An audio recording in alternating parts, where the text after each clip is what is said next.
At the climax of the Rise of Skywalker, Lando and Chewbacca take the Millennium Falcon to rally the galaxy against the Final Order, while the Resistance heads to Exegol.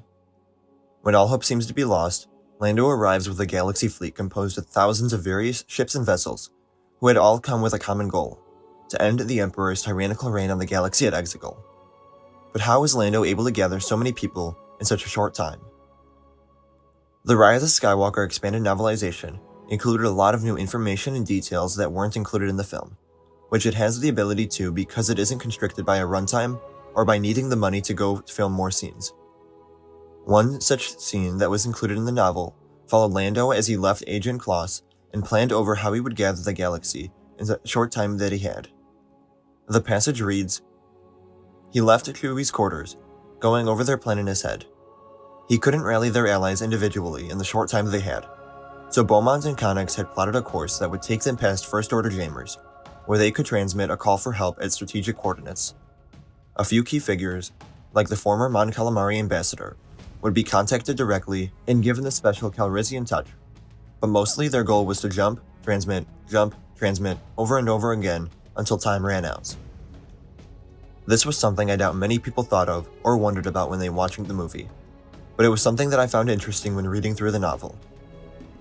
It would be very time-consuming for Lando and Chewbacca to have to travel to every system to send out their message, but we also know that the First Order had these jammers in place to prevent the Resistance from getting help, like we saw in Crates in The Last Jedi.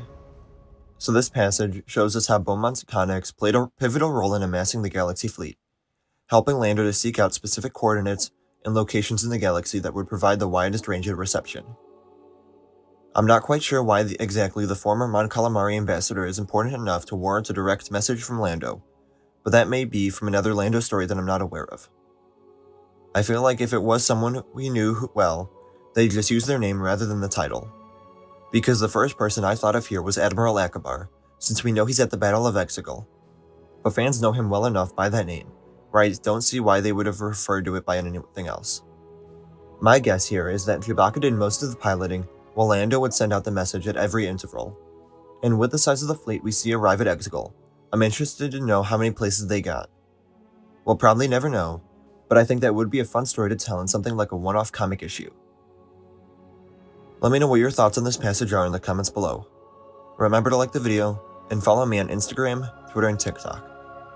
As always, thank you all for watching, and remember, the Force will be with you, always.